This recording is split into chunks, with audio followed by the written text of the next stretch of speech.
James Bernard Verdin was born February 23, 1918 in Miles City, Montana, and lived nearby in Rosebud County.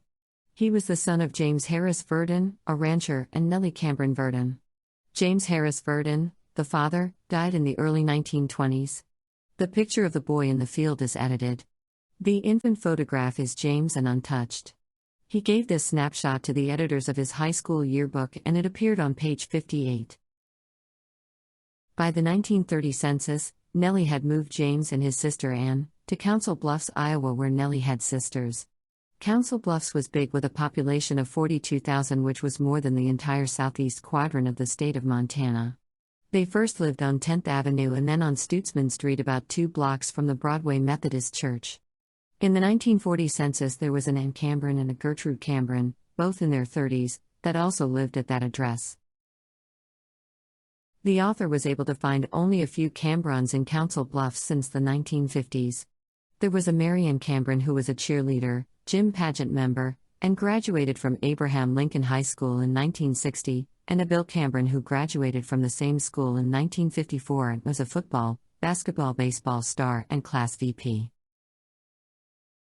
James graduated from Abraham Lincoln High School in 1936. In the yearbook he listed his activities as football, High Y, and Vespers Choir. He took college prep classes and had a nickname of Spooks.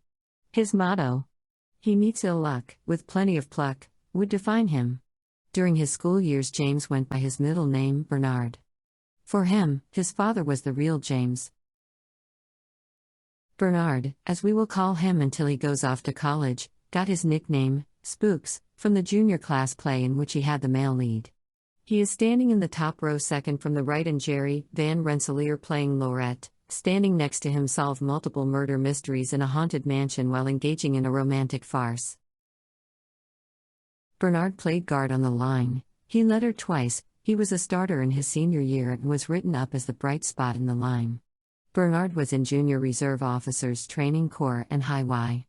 High Y was an high school social group affiliated with the YMCA, the Young Men's Christian Association. Jamie's sister, and was 4 years younger than James. She graduated in the class of 1940. After graduation, Ann and her mother Nellie Verdin moved to Iowa City. Ann attended and graduated from the University of Iowa. James went to Iowa State College of Agriculture and Mechanic Arts, now known as Iowa State University, after graduating from high school, but this was at the height of the Great Depression and he was only able to afford a few courses as well as room and board. James quit college and went to work for Standard Varnish in Chicago. We don't know why he left Standard, but many jobs during the Depression were merely for sustenance and shelter. Then he entered the United States Navy as a seaman second class on July 11, 1941. Then 1 month after the bombing of Pearl Harbor, and with the courses he had taken at Iowa State, he began pilot's training at the Navy's Aviation School in Corpus Christi, Texas. He was promoted to ensign on June 18, 1942, then lieutenant junior grade, May 1, 1943. He was then promoted to lieutenant, July 1, 1944. The latter promotion was just after the Battle of the Philippine Sea, in which he flew. One of James Verdin's duty ships was the USS Enterprise. Ironically, the Enterprise, designated CV-6, was the United States Navy's sixth ship with Enterprise name and was the Navy's sixth carrier. She was the second carrier of the Yorktown class. Verdin saw continuous combat duty in the 4 months he was aboard. The Enterprise was the most decorated ship in the U.S. Navy during World War II.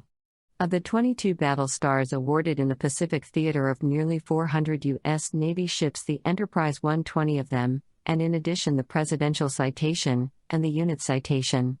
6 times the Japanese reported her sunk. Besides being nicknamed the Big E almost from her launch in 1938, she was nicknamed the Gray Ghost and the Galloping Ghost. At one time in the war, before the Essex-class carriers arrived, she was the only surviving U.S. carrier in the Pacific. The crew made the sign, the Big E versus Japan. The Enterprise sunk the first Japanese warship, a submarine, only 3 days after the attack on Pearl Harbor. She fought in or at Wake Island Expedition, air cover for the USS Hornet on Doolittle's raid, the battles of Midway, Guadalcanal, Eastern Solomons, Santa Cruz Islands, Gilbert's Islands, Marshall Islands, Marianas, Philippine Sea, Leyte Gulf, and the invasion of Iwo Jima. She was the first carrier to launch full combat flights at night. The USS Enterprise CV-6 fighting days came to an end on May 21, 1945, when a kamikaze hit her in the aft aircraft elevator. The blast was so powerful it blew the elevator 400 feet into the sky. By then the Enterprise was ancient. She was first laid down in July of 1934. 20 fleet carriers and some 80 escort or light carriers came after her in World War II. It was not worth bringing her back to fighting shape, so she served the rest of the war mainly as a hospital transport ship. By most criteria, the Battle of Leyte Gulf, October 23 to 26, 1944, was the largest naval battle ever. Japan threw almost everything they had into the battle. Their hope was to decisively stop the Americans and Australians, then negotiate an honorable peace with Japan still retaining a portion of their imperial empire. The battle involved over 300,000 combat or direct support people. There were over 360 ships. The Enterprise was part of 7th Fleet, Task Force 38.4. Japan committed its power to 4 task force battle groups. Due to the Enterprise's position in the wide area that the battle took place, she engaged 3 of the 4 Japanese task forces. Commonly, the Battle of Leyte Gulf is identified as 4 battles: the Battle of the Sibuyan Sea, the Battle of Surigao Strait, the Battle off Cape Engano, and the Battle off Samar. Lieutenant James Verdin was busy flying his Grumman F-6F Hellcat fighter throughout the battle. Here is a picture of a pilot landing his Hellcat during the battle on the USS Enterprise. The Hellcat was much more than an air-to-air combat fighter. It could also carry 4,000 pounds of bombs. To put that into perspective, the B-25s that Doolittle used in bombing Tokyo carried only 2,000 pounds of bombs on the raid, but at maximum bomb weight the B-25s still had 3 times the range of the Hellcat. It is the age-old aeronautic problem, fuel versus load. The Hellcat is identified as VF in the ship's log that we will see later. The F meaning fighter. Also aboard the Enterprise was the Curtiss SB-2C Helldiver, a dive bomber designated as VB, and the Grumman torpedo bomber, the TBF Avenger designated VT. The Helldiver was of an older design than the Hellcat. The Helldiver weighed almost 6,000 pounds more than the Hellcat and carried just half the bomb load. The Avenger torpedo bomber had almost the same story and was capable of carrying only 2,000 pounds of either bombs or a torpedo. Here is James Verdin's Navy Cross citation for his action on the 25th of October 1944. For the Marines, Coast Guard and Navy, this is the highest award next to the Medal of Honor. This is the ship's log for the morning of October 25th. The usual tactics is to split the fighters into 2 groups, 1 group for air cover and 1 to attack a ship. The nimble fighters strafe the decks with machine guns and rockets as they bob and weave to avoid the anti-aircraft fire. With the exposed anti-aircraft knocked out, the dive bombers come with armor-piercing bombs to knock out the hard stuff and do internal damage. Then comes the torpedo bombers to do underwater damage. This is the afternoon's log, and at first glance looking at the Navy Cross citation and the ship's log are confusing. Besides flying on the morning's strike, Lieutenant James Verdin flew twice that afternoon. He first led cover on CAP No. 3 and shot down a Fran along with 3 other pilots. Fran is the code name for the Japanese attack bomber Yokosuka P-1Y.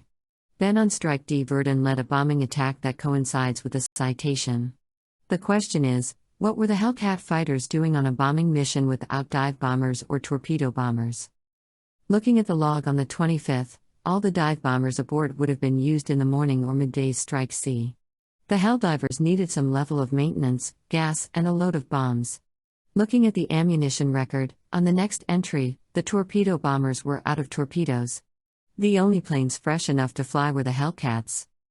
Lieutenant Verdin must have jumped out of his Hellcat on the return from CAP-3 mission and jumped into another Hellcat loaded with bombs for the Strike D mission. No torpedoes were left by the time the Strike C airplanes returned. The 25th was a fighting day. 51 tons of the total of 83.8 tons of ammunition expended at Leyte Gulf happened that day. Strike D from 1620 hours to 1820 hours notes numerous bomb hits on a light cruiser designated by the letter CL. The timing and attack does not match Japanese loss of any light cruiser but does match the sinking of destroyer, Akizuki. She was a larger, new destroyer measuring 440 feet in length compared to an actual Japanese older light cruiser, like the Ubrai measuring 457 feet in length, only 17 feet longer. The Ubrai was actually sunk 6 months prior to the Battle of Leyte Gulf by the submarine USS Bluegill. It was the Bluegill's first kill. Also in the Enterprise's log is reference to an Japanese ISE-class battleship. That was probably the Nagoto. The Nagoto was not an ISE-class battleship but looks similar. The Nagoto was off Samar and reported an incident at 1656 hours that very closely matches the Enterprise's log. The Nagoto survived Leyte Gulf and the war. The Nagoto was anchored at Bikini Atoll and amazingly survived the first atomic blast test on ships. She went down in 160 feet of water on the second blast test. This picture was taken 3 days before the beginning of Leyte Gulf. On Cap No. 3, James Verdin led the attack and downed a Fran. Here is what the Fran looks like. Specification-wise, the Fran was similar to the Helldiver but land-based and had about twice the range. Lieutenant James Verdin's Navy Cross citation makes reference to a battleship. Due to the fog of war, especially in heated battles, details sometimes error. The author believed the warship that Verdin stopped was the Akizuki. On the 25th of October, the pilots of the Enterprise downed 5 aircraft and attacked 11 warships. 5 of the ships were disabled or sunk. One was the fleet carrier, the Zuiho shown here. Pilots from USS Enterprise in the morning strike and pilots from the USS Independence ganged up and took the Zuiho down. After World War II, Lieutenant Commander Verdin stayed in the Navy. In a 1946 publication, he is listed as a postgraduate instructor at the United States Naval Academy. While flying in the Korean War, he volunteered to become a test pilot for the second generation of Navy jets. To prepare for being a test pilot, he took courses in and relating to aeronautical engineering at the University of Minnesota. There he met his second wife from South Minneapolis, Muriel Carolyn Larson.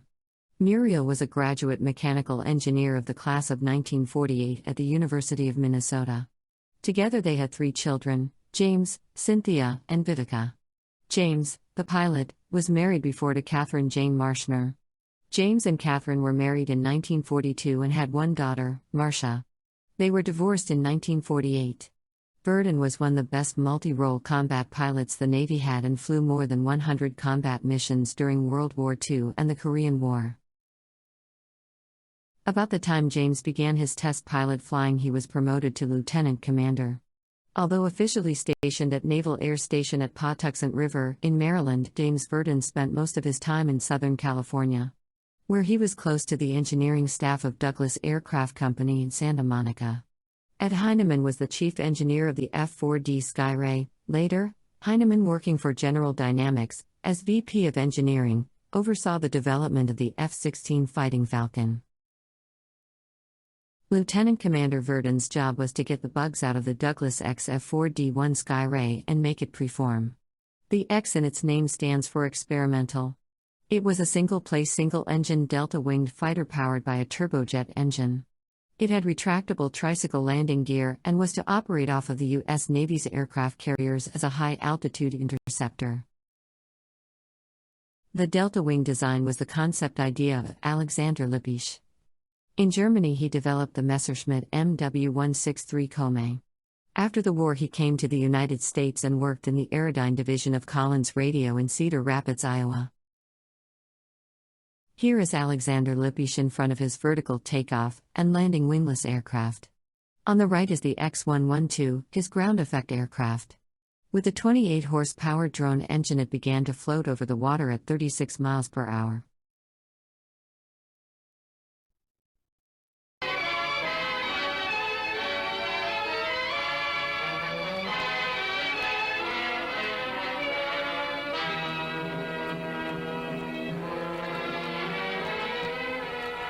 October 3rd, 1953.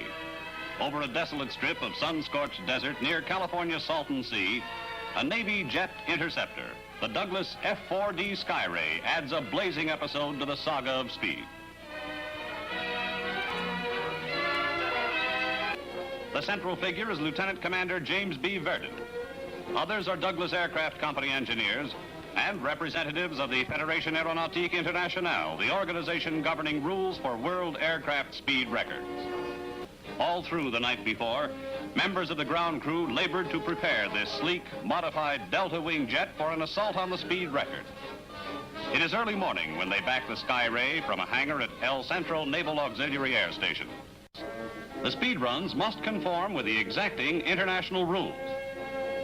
Suspended from a hangman's tree, a wire marks one end of the 3-kilometer or 1.863 miles course. Pre-flight operations continue. The power plant in the F4D incorporates an afterburner installed within the tail cone. It supplies tremendous added thrust when in use, but expends fuel at an extremely high rate. It is imperative that the greatest possible quantity of fuel be crammed aboard the airplane. Commander Verdin climbs aboard. He rechecks the latest flight plan with Bob Brown. The Douglas pilot has flown the Skyray over 200 times and knows all of its characteristics. He goes over them again with Verdin. 3 p.m. The temperature is leveling off at around 98 degrees. The signal is flashed to move the Skyray out for takeoff. Verdin dons his flying headgear. The airplane is towed out to the airstrip to conserve every drop of precious fuel. The weeks of heartbreaking labor and meticulous preparation have led to this moment. The entire operation has been a race against time and the weather. It has only been 8 days since a British airplane established a world record of 737.3 miles per hour. The Skyray must fly the speed course a minimum of 1% faster to return this record to the United States. It is now in the cool, capable hands of veteran pilot Jimmy Verdin. His signal starts the J-40 turbojet engine.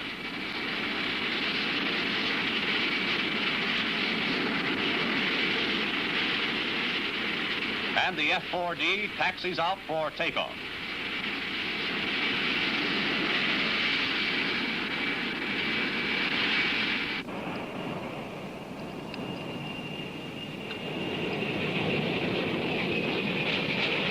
The Skyray roars into the air.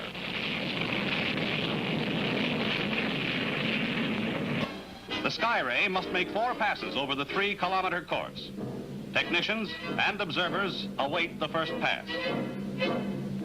Verdin lines up on the approach markers. He will cut in his afterburner 30 seconds away. Now, only 4 minutes after takeoff, the white airplane streaks toward the starting line. Here comes the airplane, incredibly silent. But wait for the ear-shattering blast of sound as it passes.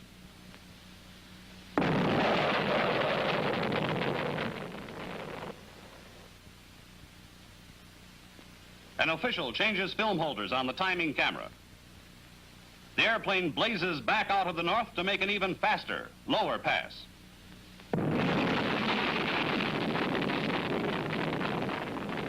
Verdin flashed by under 100 feet. Again from the south, the Skyray streaks at blinding speed.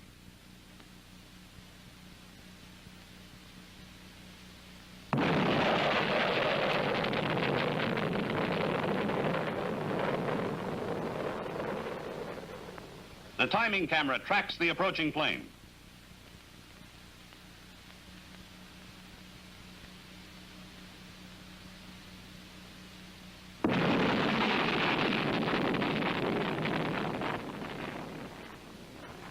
It crashes by in its 4th and final pass and claws for the safety of higher altitude.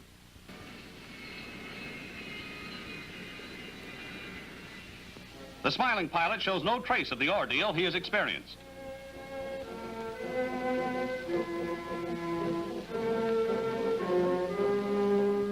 Calmly, Verdin describes the flight. Answer. It is official. In 4 blistering passes over the Mojave Desert, Jimmy Verdin has piloted the Douglas F4D Skyray to a new world speed record.